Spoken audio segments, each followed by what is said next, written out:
చాలు చాలు. తినండి తినండి. మన ఇంటి భోజనం తిని ఎంత కాలం అయిందో.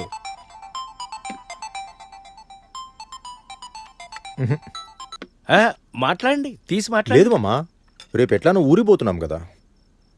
ఇంత బిజీగా ఉండి కూడా మీరందరూ పిలిచిన వెంటనే వచ్చినందుకు చాలా సంతోషం. ఇదే సంతోషంతో మీ అందరినీ ఒక ముఖ్యమైన విషయం అడగాలనుంది.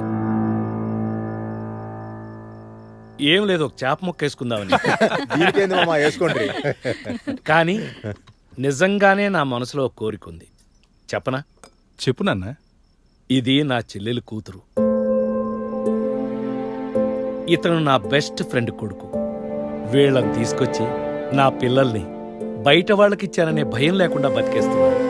అలాగే నా మనవడికి మనవరాలకి పెళ్లి చేస్తే బాగుంటుందని నా ఉద్దేశం. అలాగని వెంటనే చెప్పాలని ఏమీ లేదు.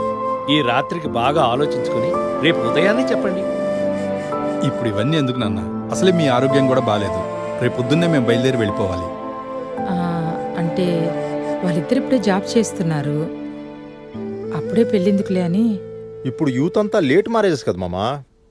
అబ్బా, నేనంటుంది వెంటనే పెళ్ళని కాదు.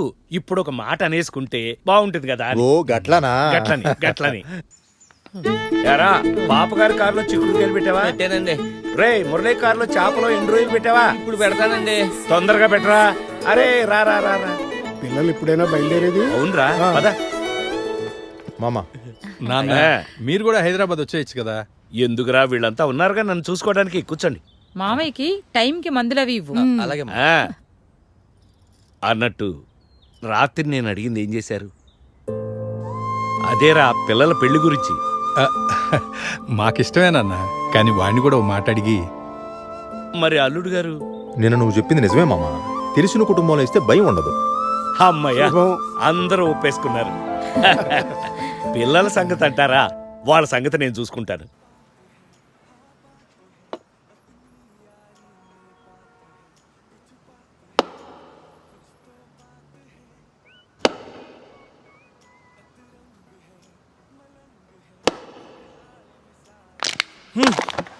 ఇంకెప్పుడో ఫోన్ తోనే ఉంటావా?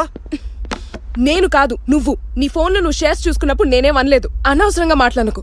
ఉన్నదే అన్నా, ఎప్పుడు ఆ పనికి మాలిన ఫోన్ తోనే కూర్చుంటావు.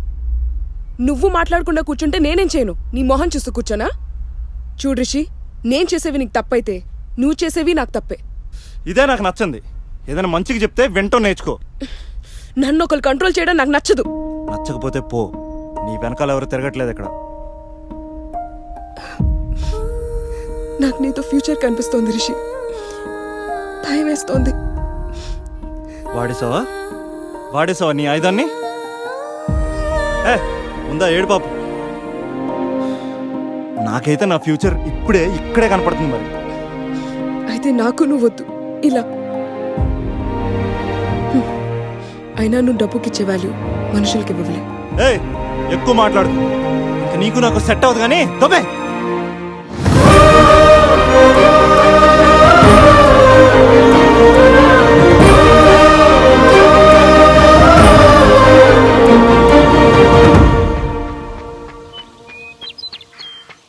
ఒరే గుత్తిభద్రం, ఏంట్రా? సోమరాజు గారు చచ్చిపోయినంట్రా. ఎలా జరిగిందిరా? ఎవరో నాకు తెలదు. బేపద్రా.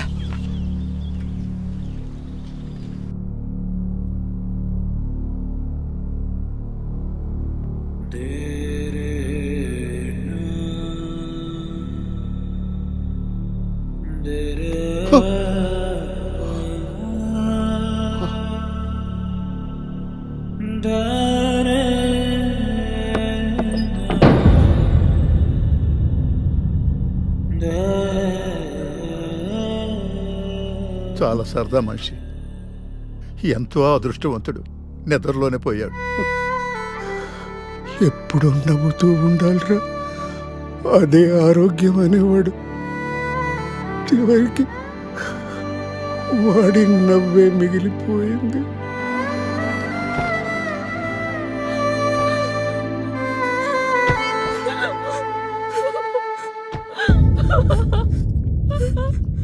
నాన్న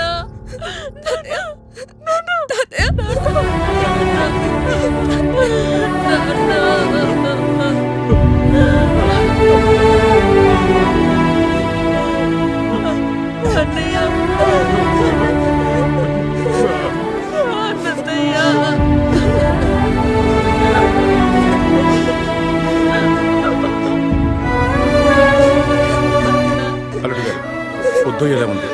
త్వరగా తీసుకెళ్దాం. అమ్మా వర్ష తాతయ్యని తీసుకెళ్ళాలి.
దీపం తాతయ్య పెద్ద రోజు వరకు ఉండాలి.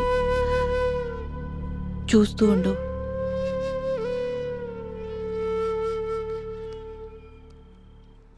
ఏమండి ఉమ్, మావయ్య గారు ఓ రాచినన్న కూర్చో. ఏంటి బాబు, పని మీద ఉన్నావా? సడన్గా జరిగింది కదా చిన్న, ఆఫీస్కి లీవ్ మెయిల్ చేస్తున్నాను. అమ్మాయి రాఘవమ్మ. రిషి వెళ్ళాడు మావయ్య గారు అమ్మని తీసుకురావడానికి. ఓహో, ఇప్పుడే వచ్చినావు మామ. అవునయ్యా, ఇప్పుడే వచ్చాను. కొంచెం బాడీ పెయిన్స్ ఉండే పండుకున్నా. ఓ మురళి, ఉమ్. ఇప్పుడే పంతులు గారిని కనుక్కున్నాను. రాజుగాడి నక్షత్రం ప్రకారం చిన్న దినం 3వ రోజున, పెద్ద దినం 11వ రోజున వచ్చాయి. మురళి, ఏమిటి ఆలోచిస్తున్నావు? ఏం లేదు చిన్న, ఆఫీసు 11 రోజులంటే మురళి, 11వ రోజు వరకు నువ్వు పొలిమేర కూడా దాటకూడదు. చిన్న రోజుకి అయిన వాళ్ళు మాత్రమే వస్తారు, కానీ పెద్ద రోజుకి చుట్టుపక్కల ఉన్న వాళ్ళందరూ వస్తారు. ఎప్పుడు వాడి సంతకంతోనే డబ్బులు గట్రా జరిగేవి. ఇప్పుడు నువ్వే చూసుకోవాలి. ఘనంగా చేయాలి కాబట్టి కాస్త డబ్బు కూడా ఎక్కువగానే ఖర్చు వస్తుంది. అంతా మేము ఒక్కలమే అంటే కష్టం.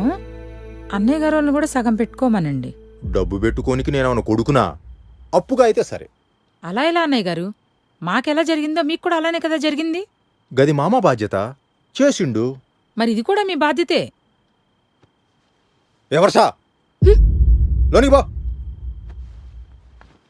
చూడు చెల్లెమ్మా, మేము కడచూపుకొచ్చినాం, అంతేగాని ఈ సగం సగం బేరమేంది, పంచాయతీ లేంది. బావగారు బాధ్యతగా ఇవ్వాలనుకుంటే ఇవ్వండి, లేదంటే లేదు, అంతేగాని మాట్లాడకండి. మా అయ్య పోతే మీరు ఇచ్చిండ్రా, ఇది అంతే. మీ దగ్గర పైసలు తక్కువ ఉంటే అప్పుగా ఇస్తా అన్నా, మంచిగా. నేనేమన్నా? గదంతా సరే, మొన్న హైదరాబాద్లో మీరు ఇల్లు కట్టిండ్రు కదా, ఆ గృహప్రవేశానికి నన్ను పిలిచిండ్రా? నాకెట్లుంటది? అన్నయ్య, మీరు అలా మాట్లాడడం కరెక్ట్ కాదు. పోయిన నెల మీ ఇంటికి మేము ఫంక్షన్కి వస్తే మమ్మల్ని చూసి తెలియనట్టుగా తిరిగారు. మరి దాన్నేమంటారు? లతమ్మ, నువ్వాగు. రాజుగాడి పేరు చెప్తే ఈ ఊళ్ళో ఎవరైనా డబ్బులు ఇస్తారు. నా కళ్ళెదుట వాడు ఎవరికైనా డబ్బులు ఇచ్చాడు గాని ఎవరి దగ్గర పుచ్చుకోలేదు. అయినా మీరు చేస్తే వాడి ఆత్మకేదో తృప్తిని అడిగానే గాని నాకు ఈ ఊళ్ళో డబ్బు పుట్టక కాదు. ఎందుకు అనవసరంగా మాటలనుకుంటారు? అదే గచ్చిన్న, దాని గురించి అడుగుతుంటేనే తప్పించుకోవడానికే ఆయన అరుస్తున్నాడు. నాకోకే, సగం ఇస్తా. లేదు నీ దగ్గర లేకుంటే మొత్తం నేనే ఇస్తా. ఇక నుంచి సగం సగం పెడదాం, సగం సగం తీసుకుందాం. నోటికొచ్చినట్టు మాట్లాడకండి. మాటలు జాగ్రత్త రాని. అరే ఆపండి. కాబోయే వియ్యంకులు, రేపు పెళ్ళైతే ఇదంతా మీదే కదా. ఊరుకోమమ్మా, ఇప్పుడే గిట్లున్నారు, పెళ్ళైన తర్వాత ఎట్లుంటారా వీళ్ళు? నీకోసం ఎవరు కాసు కూర్చొని లేరు ఇక్కడ. రాజుకు మాటిచ్చారు కదా పెళ్లి చేస్తాము అని. ఆయన తెలిసినోళ్ళకి ఇచ్చేయమన్నాడు, నేను గదే చేస్తున్నా. కానీ వీళ్ళకి కాదు, నాకు తెలిసినోళ్ళకి ఇచ్చేస్తున్నా. ఈ లొల్లంతా కాదు మామా, ఆ రోజు ఆయనకు ఒంట్లో బాగలేదంటే నేను సరే అన్నా. లేకుంటే మా పిల్లని ఇట్టాటోడింటికి ఇచ్చేదేంది? మేము అదే అనుకున్నాం. అసలు ఇదే ఈ ఇంట్లో లేకపోతే గొడవలే లేవు. మురళి, ఏమిటా మాటలు? ఒరేయ్, అన్నయ్య పోయి ఒక్కరోజు కూడా కాలేదు. ఏమిటి గొడవలు?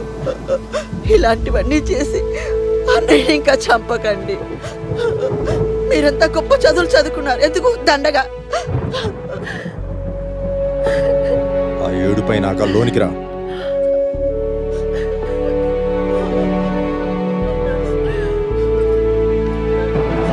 అన్నయ్య, నాన్న.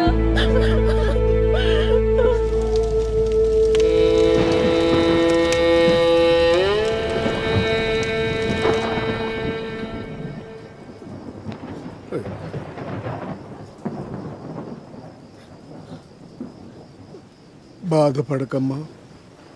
పిల్లలు అసలు ఇలా మాట్లాడతారని నేను ఊహించనే లేదు. అన్నయ్యకు జరగాల్సిన ఖర్చు ఎంత? నువ్వు నన్ను అడగాలి. అన్నయ్య ఎప్పుడు అంటుండేవాడు ఇల్లంతా సంతోషంగా ఉండాలని. కానీ వీళ్ళు మాత్రం ఎవరికి వాళ్ళు మేం మాత్రమే బాగుండాలనుకుంటున్నారు.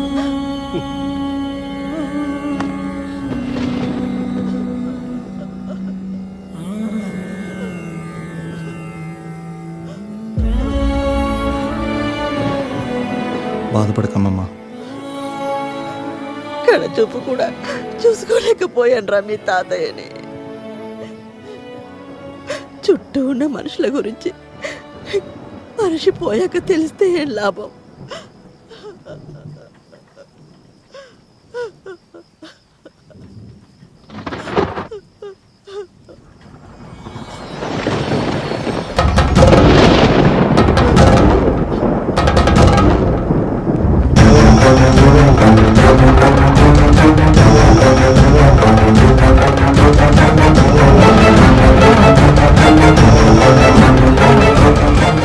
అవును, నిజమే. నా చెల్లెలు చెప్పినట్టు మనిషి పోయాక తెలిస్తే ఏం లాభం?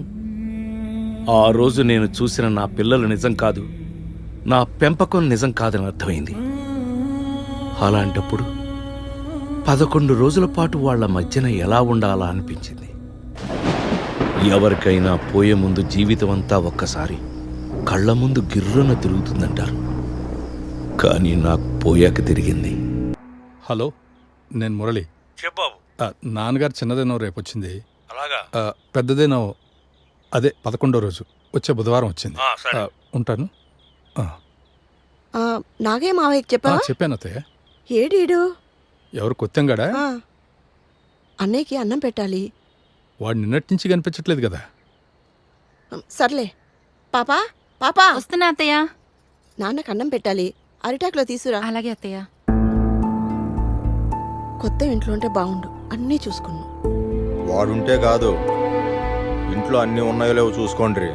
వాడు అలాంటి వాడు కాదండి. మురళి, నువ్వు కూడా అమ్మాయితో పైకి వెళ్ళు. ఇద్దరు ఉంటే బాగుంటుంది, వెళ్ళండి.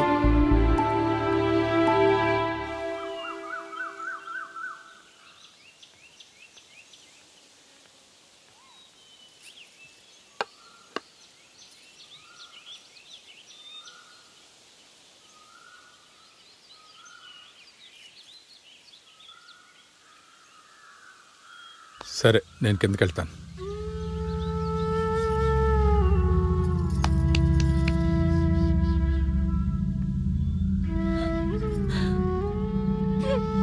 ఏయ్, ఇంతసేపు ఏం చేస్తున్నావే?